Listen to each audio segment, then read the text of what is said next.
Life feels weird and hard much of the time. Have you noticed? Have you noticed?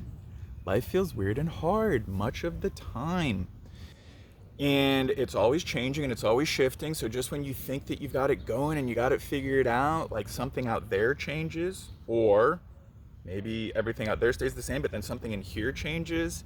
And even though everything seems the same outside, something feels different and it's not quite working for you. And so everything's moving, everything's changing, everything on the outside and everything on the inside. The thoughts, the emotions, the feelings, the perceptions, the world, the weather, the politics, the relationships, everything is moving around.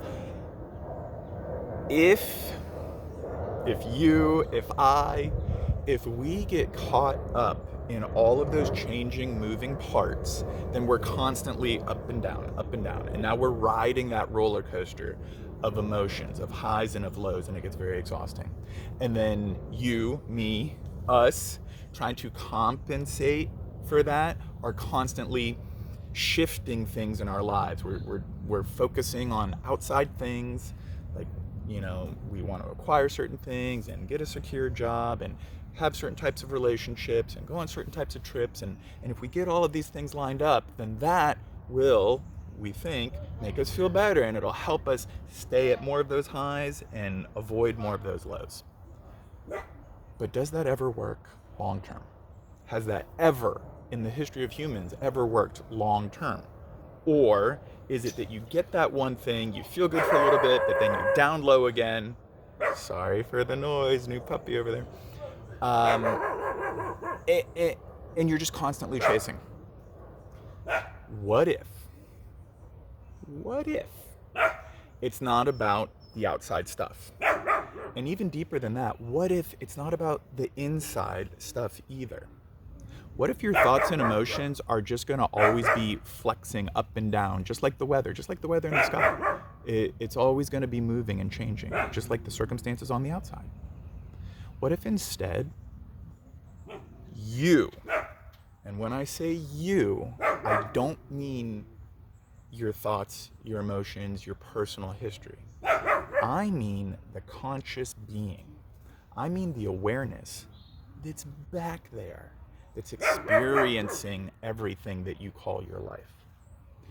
What if you stop identifying with the thoughts and emotions? What if you let go of needing things to be a specific way for you to be okay? It's not that you're just going to magically feel happy. It's not that you're going to never have a low period in your life again. It's that in spite of those highs and lows, in spite of the roller coaster that is kind of inevitable in this world, that you will still have this pocket of peace that lives inside of you. That's actually living inside of you right now. It's always there. But when we get so lost and identified with this stuff or with that stuff, we lose sight of that pocket of peace. But with practice, and this is what I'm bringing up to you right now, with practice, you can move through your life, even though it's changing and flowing and doing all kinds of stuff that's out of your control. But you can be centered, seated, positioned in that pocket of peace. And so now that you're identified there, which is who and what you really are, the roller coaster is going up, but you're still in your peace. The roller coaster is coming down, you're still in your peace. The roller coaster has gone all the way down to hell and it feels like everything is crashing and burning around you, but you are still in your peace. This is not how any of us have been brought up to live. We've been conditioned to identify with the thoughts and the emotions, and in order to make those thoughts and emotions feel good, we have to acquire stuff on the outside, and you're just constantly on that hamster wheel. So I'm asking you to do something that goes against your conditioning.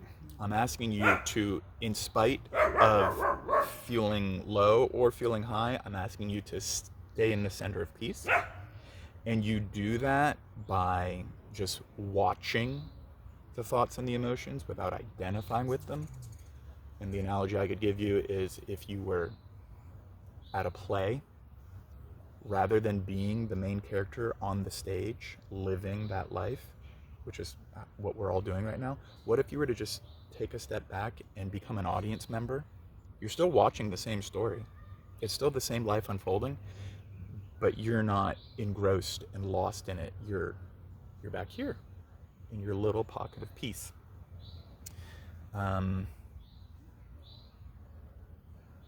The best way that I can do that I've discovered for myself when I'm going through the world and I feel like some heaviness show up, is I'm retraining myself to feel those emotions without having a mental dialogue about them, because it's my mental dialogue that puts a story on everything, that says, this is good, I like when this happens, give me more of that.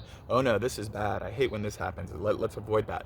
That story, that dialogue is where my suffering comes from. So what if I just experience the thoughts and the emotions without having a commentary? This has been really, really helpful for me. And I wanted to share that with you, and I want to invite you to try that on if that feels good for you. Life can be weird and hard much of the time, and you, despite that, can find this pocket of peace within yourself by taking a step back, letting go of mental stories, letting go of mental commentary, and experiencing more of your life from the position of an audience member as compared to the main star on stage. Let me know how that goes for you. Let me know if you have any questions. I love you very much. Let's do this. Let's just keep living our lives the best that we can. Ciao for now.